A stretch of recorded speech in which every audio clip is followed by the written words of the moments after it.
Hello दोस्तों, राधे राधे। आप सबको ज्ञान जंक्शन में आप लोग का स्वागत है।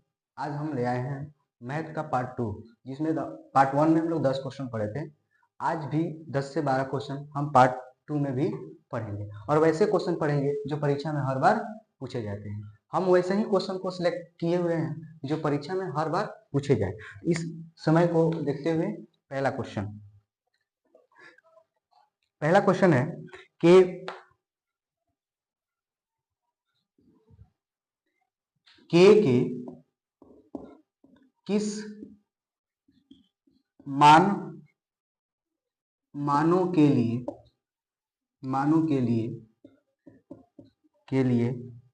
4x² माइनस के प्लस 16 बराबर 0 के मूल्य बराबर होंगे। ये क्वेश्चन है। इसको बनाने के लिए हम विवेचन का सूत्र लगाते हैं, d बराबर b² माइनस 4ac। अब यहाँ पे समझना है कि d जो है b का मान कौन होगा, तो यहीं से हम समझ लेते हैं कि a जो होता है ये हो गया, b ये होता है और c ये होता है। a का मान कितना होगा, b का मान माइनस k² और a का मान 4 और c का मान 16। ये k² हो गया, ये माइनस 4 चौके 16 और 16 में गुना करेंगे तो 256, तो ये हो जाएगा 256। अब 256, अब इधर जो d को हम मान लेते हैं 0। अब यहाँ पे ये 256 इधर बराबर के जब इस साइड माइनस में है तो बराबर के जब इस साइड आएगा तो ये हो जाएगा प्लस में, यानी कि कह सकते हैं कि 256 बराबर k²। इसको जोड़ेंगे तो 256 ही होगा और k²। अब 256 हो गया। अब ये बराबर के जब वर्ग रहता है, बराबर के जब उस साइड में रहता है तो ये बराबर की साइड में आता है तो ये वर्गमूल बनता है। तो इसका हम बनाएंगे 256 का वर्गमूल। वैसे आप लोगों को याद होना चाहिए 256 का वर्गमूल 16 होता है, तो k बराबर 16। लेकिन ध्यान रहे कि जब वर्गमूल से कोई क्वेश्चन निकलता है तो इसका आंसर जो होता है एक ना होकर दो होता है। एक आंसर आता है प्लस में और एक आता है माइनस में। तो इस k का वैल्यू जो आएगा वो एक आएगा 16 और एक आएगा -16, यानी k का वैल्यू ये आता है। ये इस क्वेश्चन को हम इस तरह से, ये क्वेश्चन 1 नंबर के लिए भी है और 2 नंबर में से जब क्वेश्चन आते हैं तो 2 नंबर में भी बना लेते हैं। अब नेक्स्ट क्वेश्चन आते हैं हम लोग दूसरा question.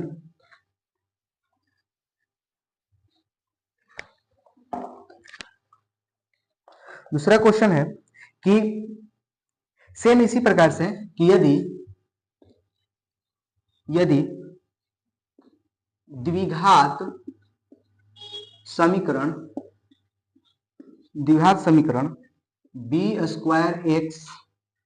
bx² plus ax plus c बराबर 0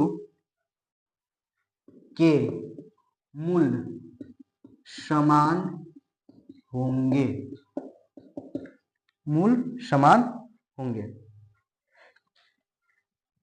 तो इसमें हम देखेंगे कि इसको कैसे बनाना है। तो अभी हमने d बराबर पढ़ा कि b² माइनस 4ac। अब यहाँ पर जो है a का जो वैल्यू है, a का वैल्यू जो दिया है वो b दिया हुआ है, a के स्थान पर b आ गया है और b के स्थान पर a आ गया है और c के स्थान पर तो c है ही। ठीक है, इसका मतलब ये हुआ कि b के जगह पर हम क्या करेंगे कि b के जगह पर a का वैल्यू रखेंगे और -4, a के जगह पर b का मान और c के जगह पर तो c रहेगा ही। a² माइनस ये गुना कर देंगे तो ये bc, यानी कि ऑप्शन हमारा क्या आएगा, यही वाला आंसर होगा। ठीक है, अब आते हैं नेक्स्ट क्वेश्चन 3 नंबर क्वेश्चन है कि यदि tan थीटा बराबर √3 तो थीटा का मान होगा। वैसे tan थीटा का मान है तो डायरेक्ट हम लोग को अगर याद है तो थीटा का मान सीधे होता है कि tan 60 डिग्री बराबर √3 होता है। tan 60 डिग्री बराबर √3 होता है, यानी इसका मान 60 डिग्री आएगा। अब इसको 60 डिग्री हम इस प्रकार से आंसर कर सकते हैं। नेक्स्ट क्वेश्चन आते हैं 4 नंबर। 4 नंबर में है, ये क्वेश्चन भी परीक्षा में आते हैं, आसान क्वेश्चन है। Sine square 37 degree plus sine square 53 degree बराबर होंगे। तो इसका मान क्या आएगा? इसका मान अगर हम बात करें ऐसे तो इसका आंसर 1 आएगा, दोनों को जोड़ लो 90 आ गया, 1 होगा। लेकिन इसको बनाते कैसे हैं? ठीक है, तो इसका आंसर 1 ही आएगा, 1 होगा। कब? बस कि जोड़ना है, 7 3 10, 5 3 8 1 9, जिसका अगर जोड़ने पर 90 आ जाए ऐसे क्वेश्चन में तो उसका वैल्यू 1 आएगा। लेकिन इसको बनाते कैसे हैं उसको देख लेते हैं। इसको हमने पढ़ा है कि साइन 90 माइनस थीटा बराबर कॉस थीटा। यानी कहने का मतलब यह है कि थीटा के जगह पर जो मान यहाँ होगा वही यहाँ पर मान होगा। इसके आधार पर अगर हम बात करें तो साइन स्क्वायर 90 माइनस यहाँ तो इतना है, यानी इसका मतलब इसको हमें कितना लाना पड़ेगा, यहाँ पे 53 लिखना पड़ेगा cos थीटा। यहाँ पे तब जाके तो क्या होगा, यहाँ पर 53 डिग्री होगा। ठीक है, क्यों? क्योंकि देखो घटकर, यहाँ से घटकर आने के लिए इतना 37 डिग्री होना चाहिए। घटाने पर ये नहीं कि हम यही वाला मान यहाँ रख देंगे, जब ये वाला यहाँ मान रखेंगे इसका मतलब हमारा गलत हो जाएगा। यानी कि जिसके आधार पर ये कह रहा है, जिस आधार पर अगर क्वेश्चन को सूत्र को बनाया गया, उस आधार के आधार ये होगा कि 37 डिग्री जो है यहाँ पर घटकर आना चाहिए, न कि 37 डिग्री यहाँ आना चाहिए। अगर 37 डिग्री यहाँ लाते हैं तो हमारा सूत्र गलत हो जाएगा, उसके लिए दूसरे तरीके से सूत्र से बनाना पड़ेगा। तो अब इसके आधार पर 53 डिग्री cos 53 डिग्री हो गया। अब जब इसको हम बनाएंगे तो यहाँ पर देख लेते हैं कि cos square 53 degree plus sine square 53 degree.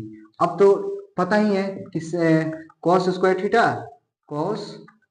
Theta plus sine square theta बराबर क्या होता है, 1 होता है। तो यानी थीटा का जगह पता 53 दोनों जगह भी किया है, इसका मतलब इसका भी वैल्यू कितना होगा, इसका भी वैल्यू 1 ही होगा।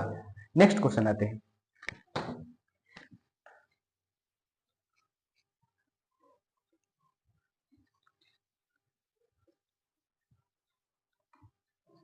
नेक्स्ट क्वेश्चन है कि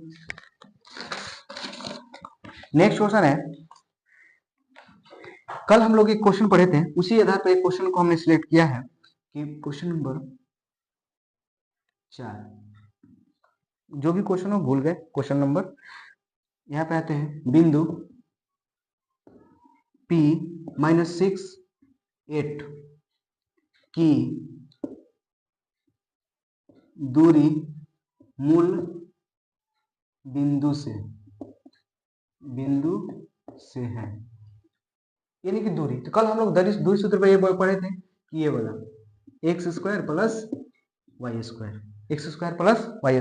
बस इसमें करना क्या है कि x का वैल्यू जो है वो -6 का स्क्वायर और 8 का स्क्वायर, ये जोड़ दो 36, ये हो जाएगा 64, दोनों को जोड़ दो, ये हो जाएगा 100, और 100 का वर्गमूल कितना होता है 10।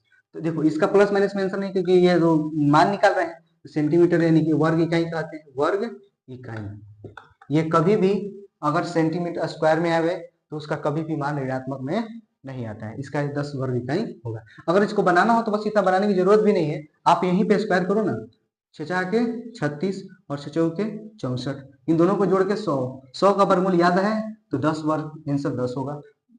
ऑब्जेक्टिव बना सकते हैं, सब्जेक्टिव बनाना हो तो ऐसे बना लेंगे, ऑब्जेक्टिव बनाना हो तो बस यहीं पे पढ़ के बस इसका स्क्वायर करके और उसका वर्गमूल निकाल दो, आंसर आ जाएगा। क्वेश्चन नंबर 5 आते हैं। क्वेश्चन नंबर 5 है कि साइन 59 बटा में cos 31 डिग्री, इसका भी वैल्यू कितना होता है, इसका भी वैल्यू 1 ही होता है। कुछ नहीं करना है, इसमें भी जोड़ो 9 1 10, 5 3 8 1 9, और ये हो गया।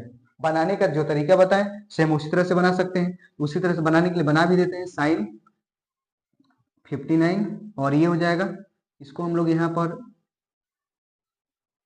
Sine cos 90 minus 59। अब इसके जगह पर साइन 59 और कॉस 59, क्योंकि थीटा की जगह पर हम क्या रखना है, सॉरी साइन ही होगा, साइन 59। अब इसके जगह पे कट गया तो कितना आ गया 1, तो यही हमारा मान आ गया। यानी एक उतना बनाने की जरूरत नहीं है। जब ऑब्जेक्टिव आएगा तब सब्जेक्टिव आएगा तब ऐसे बनाएंगे, नहीं तो ऐसे याद करके रखेंगे कि हमें 8 1 9 1 10 5 3 8 1 9, यानी कि पूरा 90 डिग्री। 90 डिग्री जब हो गया तो उसका मान 1 ही आएगा। ठीक है, नेक्स्ट क्वेश्चन आते हैं। Question number 6।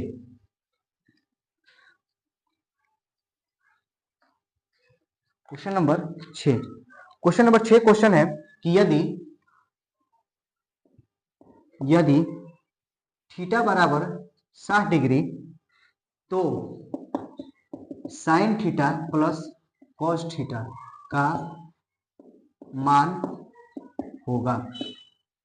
तो अब हमें थीटा का मान याद होना चाहिए कि थीटा का मान कितना होता है। तो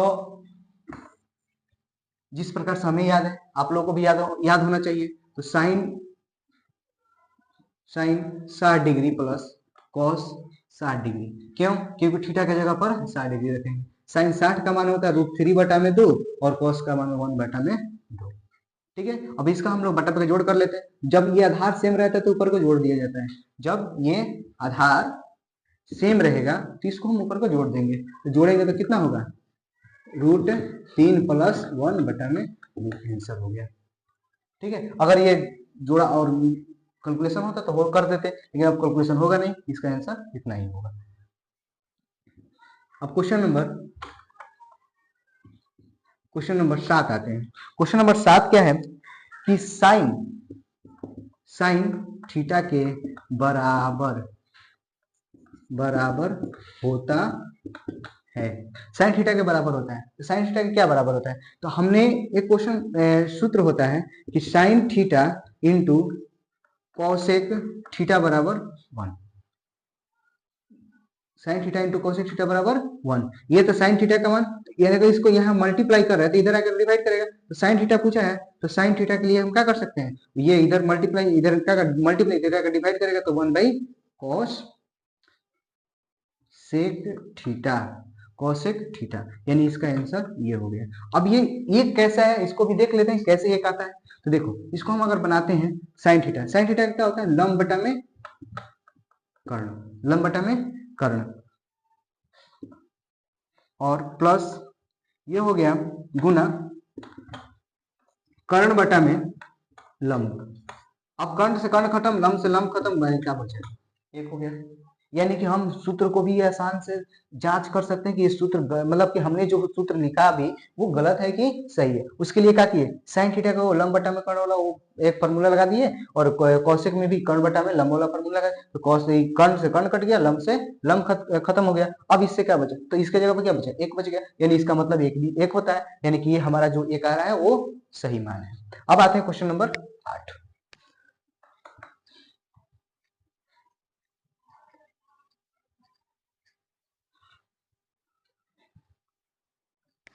क्वेश्चन नंबर 8 में आते हैं हम लोग कि दो संख्या ए और बी है। उसमें ए जो है 18 है,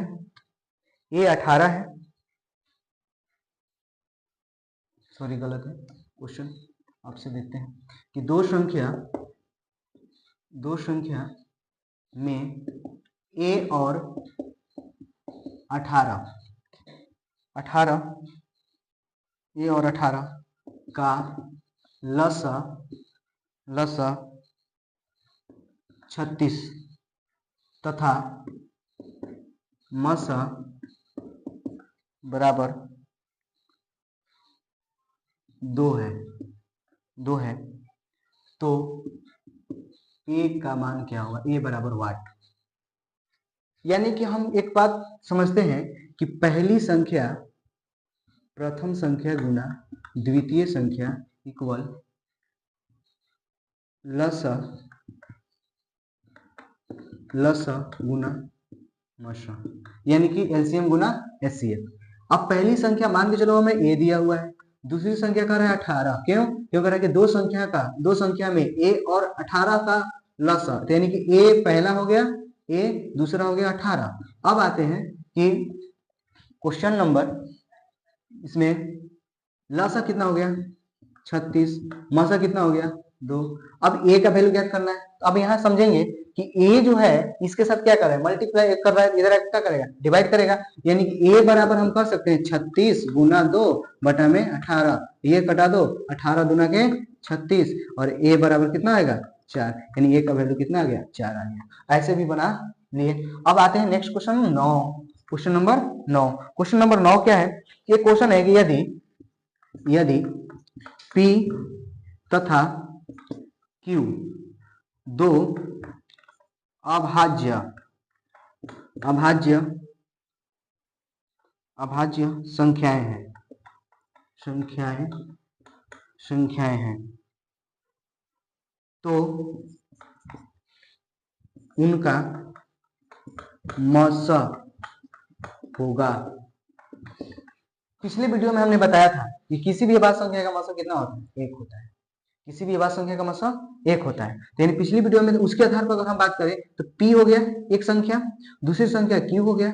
अगर इसमें बात किया जाए, ये दोनों जो हैं वो 1 गुना P कर लिख सकते हैं और 1 गुना Q लिख सकते हैं। क्यों? क्योंकि किसी भी राशि में 1 से गुना करो, भाग करो, उसका कोई प्रभाव पड़ने वाला नहीं है। वो जाके P में गुना करो तो P हो जाएगा, Q में गुना करो तो Q हो जाएगा। तो यानी इसका मतलब 1, यानी इन दोनों का अगर मसा की बात करें तो दोनों में कॉमन क्या मिल रहा है, 1 मिल रहा है। तो इन दोनों का मसा क्या होगा, मसा बराबर 1, यानी कि इनका मसा P और Q का मसा 1 होना चाहिए। अभाज्य संख्या कोई भी P और Q लगातार अगर कर दे उसका भी 1 आएगा, लगातार कहेगा तब अभाज्य संख्या उसका मसा 1 आएगा। उसके बाद में जब P और Q अभाज्य संख्या ऐसे संख्या दे और अभाज्य संख्या पूछ दे तो बस सीधे ध्यान देंगे कि अगर मसा उनका 1 ही आएगा। अब क्वेश्चन नंबर 10 आते हैं। क्वेश्चन नंबर 10 है कि कोई भी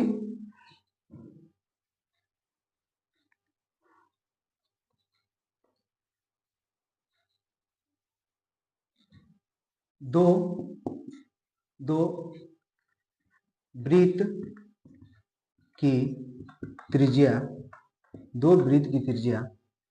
क्रमशः